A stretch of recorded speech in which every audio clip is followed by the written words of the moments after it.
Long time no see, Metathought critical thinkers. Today we're reading chapter 8, possibly chapter 9, I don't really know, maybe. Of critical tools of critical thinking, Metathoughts for Psychology by David A. Levy, second edition. And I'll just start with chapter 8, blurring the line between is and should. One very important way in which our personal values can bias our thinking is when we equate our description of what is with our prescription of what ought to be. This occurs, for instance, whenever we define what is good in terms of what is observable. This error in thinking is called the naturalistic fallacy. Examine the following statements. What's typical is normal. What's normal is good. What's not typical is abnormal. What's abnormal is bad. Notice how in each case, a description of what exists becomes converted into a prescription of what we like or dislike. Okay? As Scottish philosopher David Hume pointed out more than 200 years ago, values, ethics, and morality are based not on logic or reason, but on the sentiments and public opinions of a particular society. Thus, no description of human behavior, however accurate, can ever ordain what is right or wrong behavior.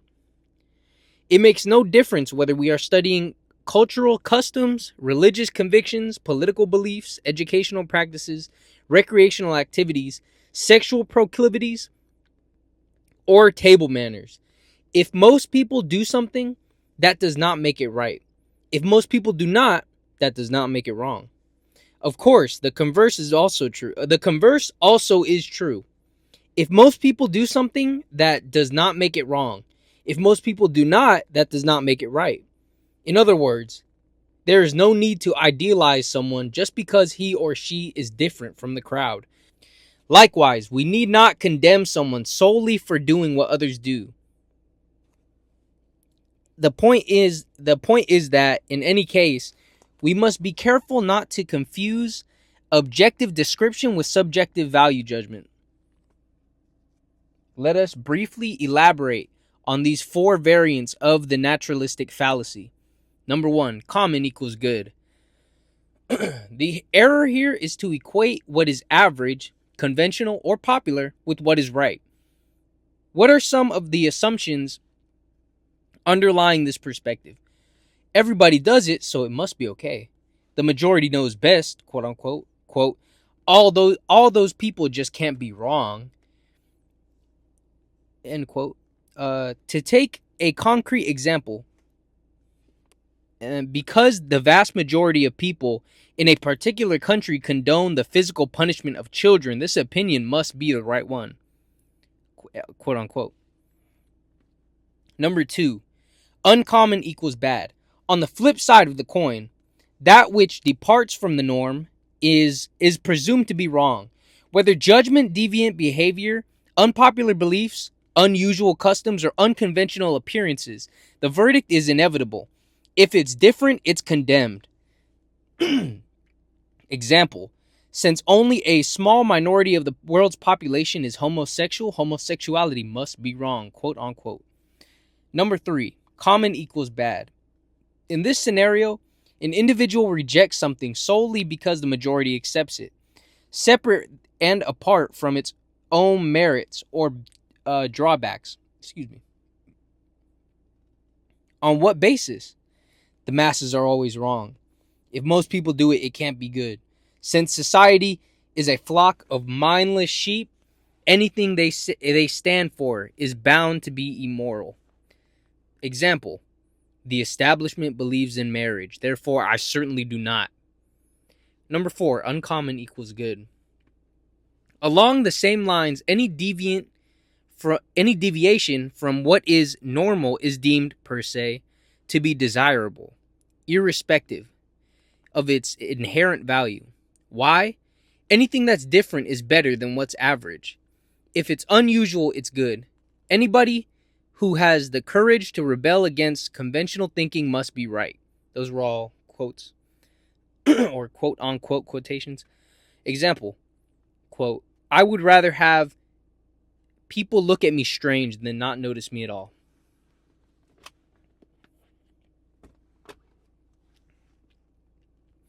To view this phenomenon from a cross-cultural perspective, consider some of the practices that in the past have been widely accepted as correct. Human sacrifice, slavery, child labor, public torture, denial of religious freedom, involuntary medical treatment, and the burning of books, heretics, and witches. By today's standards, it seems painfully clear to most of us that these practices are morally wrong. Yet, what are the chances that future generations will reject, perhaps even mock, much of what we currently take for granted as right? Can you foresee any examples in particular? Exercise 8-1. And as you know, we've already discussed throughout this little series I got going on. This is an interactable book, so I hope you're following along and writing in it. And since I got my book from Goodwill, mine's already written in, so I'm gonna read what it is they wrote. Common, therefore good. Preference of Italian foods. Parentheses carbs. Uncommon, therefore bad. Poaching, parentheses hunting.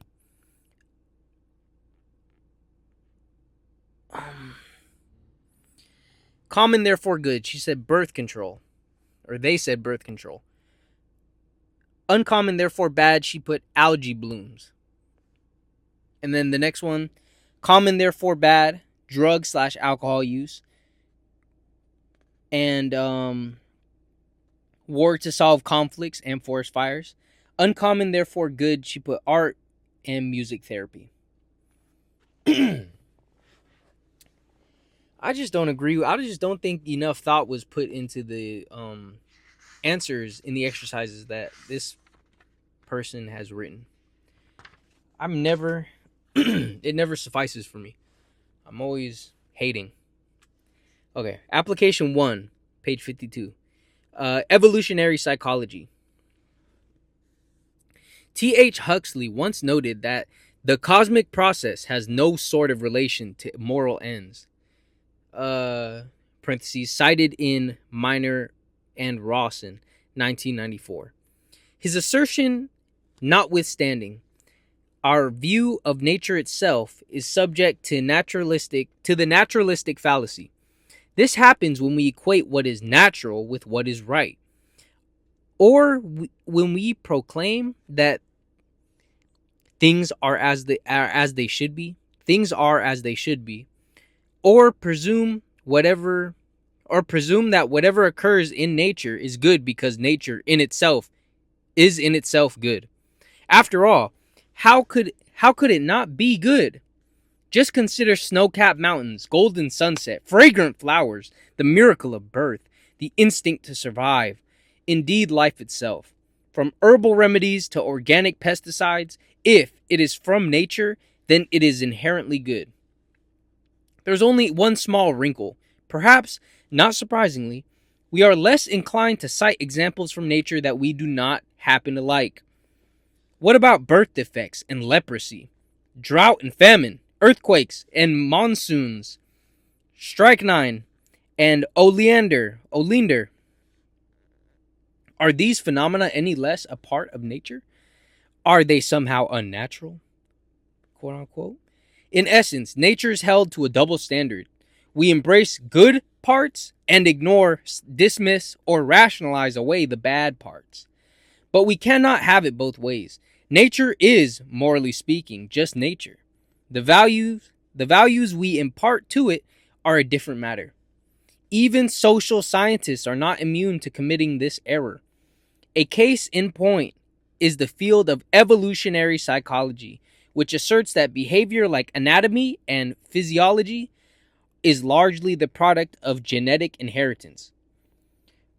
Proponents of this approach basing their theories on the Darwinian principles of natural selection and adaptation for reproductive success, offer evolutionary explanations for a diverse array of human behaviors, including aggression, intelligence, morality, prejudice, territoriality, xenophobia, mating, sexual preferences, and infidelity.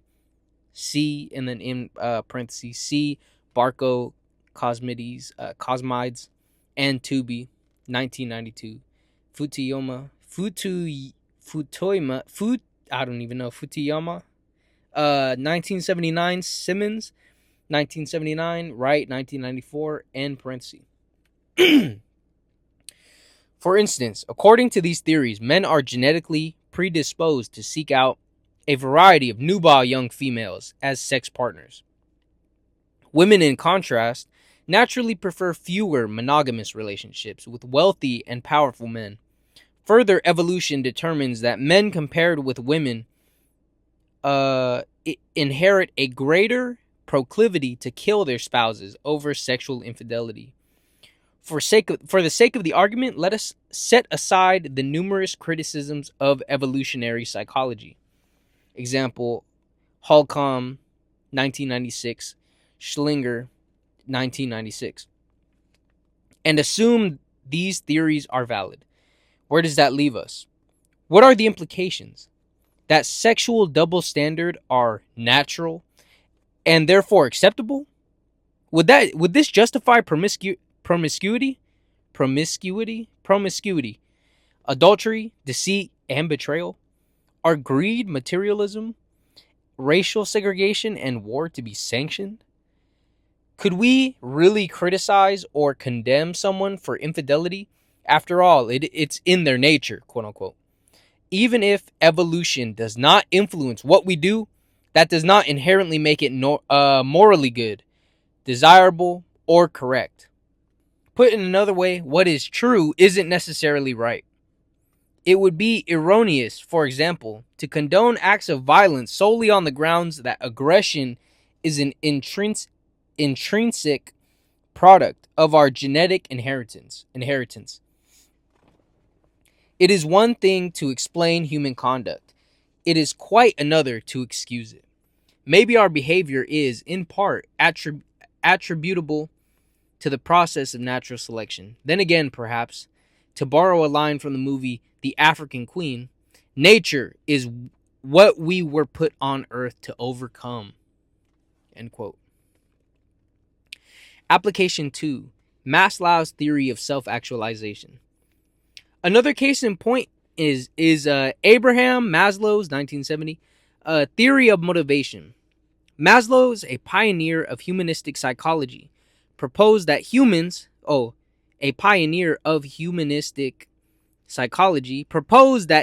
have a number of innate needs, which are arranged in a hierarchy in terms of their potency. Maslow grouped these needs into 5 categorical levels: physiological, safety, love, esteem, and self-actualization. Once an individual has satisfied the cluster of needs at a particular level, he or she is able to progress to the next hierarchical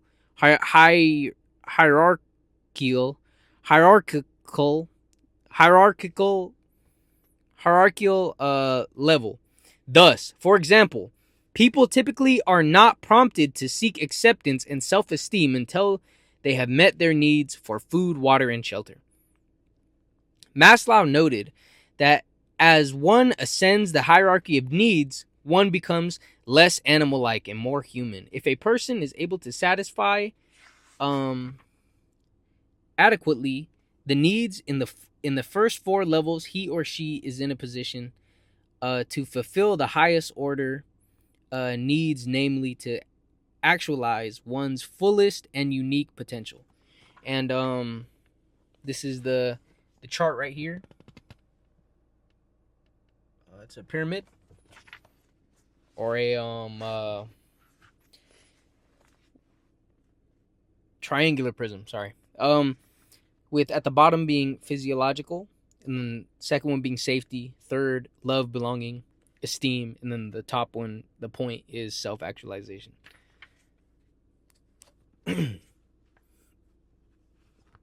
Okay, page 54, starting at according.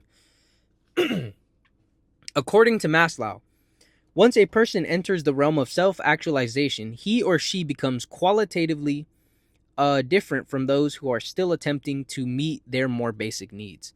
The self-actualizing person's life is governed by the search for being values, B values, such as truth, goodness, beauty, wholeness, justice, and meaningfulness. In contrast to most personality theorists who preceded him,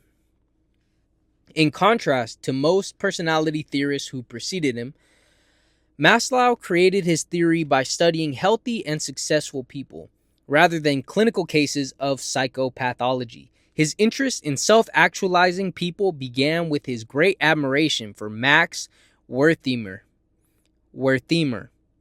one of the founders of Gestalt psychology, and Ruth Benedict, the renowned cultural anthropologist. After discovering that these two individuals had many characteristics in common, Maslow began to search for others with the same qualities. The group that he finally isolated for more detailed study included Abraham Lincoln, Thomas Jefferson, Albert Einstein, Eleanor Roosevelt, Albert Schweitzer, Benedict Spinoza, Adlai Stevenson, and Martin Buber. I think Buber. Based on his informal research, Maslow developed a composite, impressionistic profile of the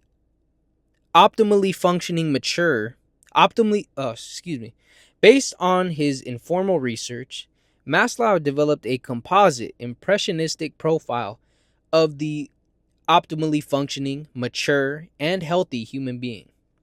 Maslow concluded that self-actualizing persons exhibit a number of similar characteristics, including an accurate perception of reality, a continued freshness of appreciation and openness to experience, spontaneity,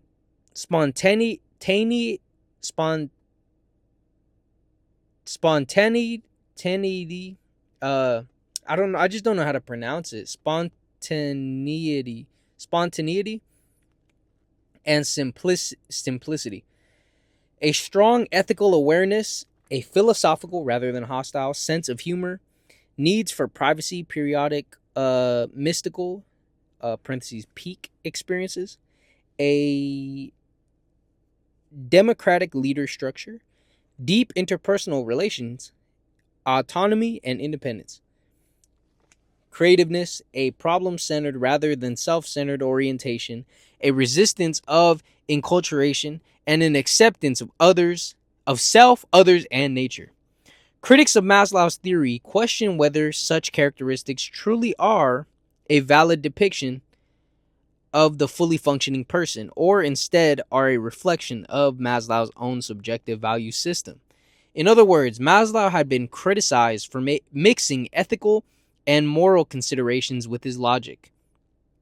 Consider, for example, his portrayal of self-actualizing people as open, realistic, spontaneous, possessing a democratic leader structure, and accepting self, others, and nature.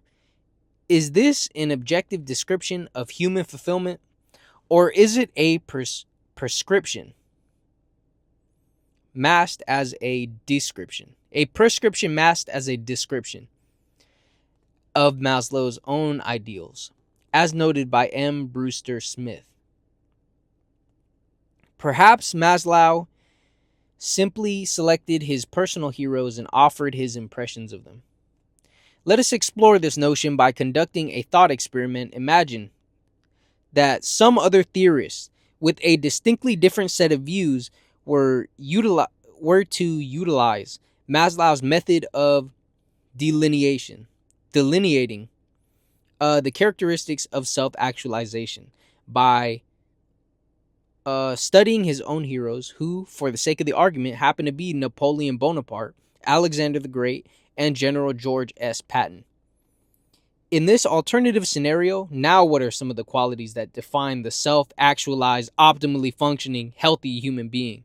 How about totalitarian leader structure, egocentric orientation, obsessed with power, need to conquer, love of war? In defense of Maslow, he acknowledged that his theorizing and research on self-actualization lacked the rigor of strict empirical science. He fervently believed, however, that it was imperative to begin the process of rounding out the field of psychology by attending to parentheses the highest capacities of the healthy and strong man, as well as with the defensive maneuvers of crippled spirits. 1970, page 33.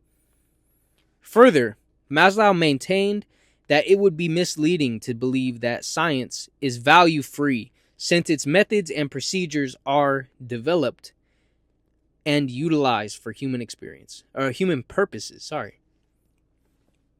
Application 3, Erikson theory of healthy ego functioning. Let us consider Erik H.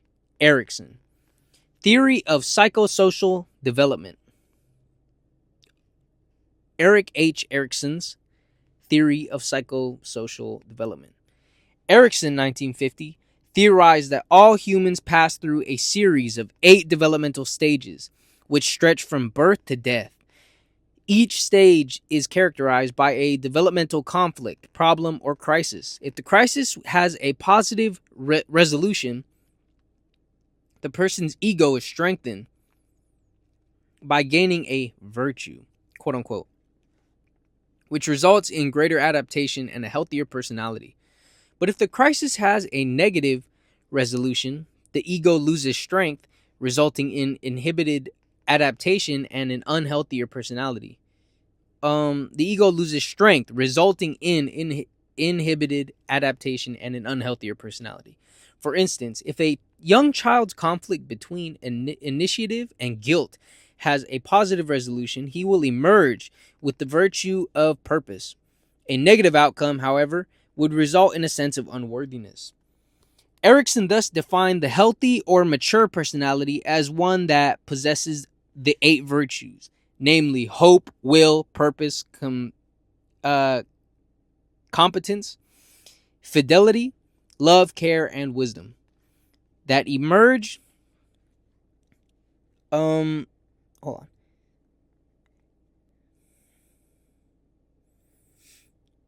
Okay. Erikson thus defined the healthy or mature personality as one that possesses the 8 virtues that emerge from a positive resolution at each stage of development. It was Erikson's belief that the outcome of every crisis resolution is reversible. The goal in his approach to psychotherapy, therefore, was to encourage the growth of whatever virtues the client happened to be missing. As was the case with Maslow, Erikson has been criticized for mixing objective description with subjective prescription. Specifically, the virtues he uses to define the healthy individual are clearly in accordance with Western Judeo-Christian ethics, values, and social institutions. In other words, Erikson, like many social theorists, may have been describing what he believes should be rather than what is.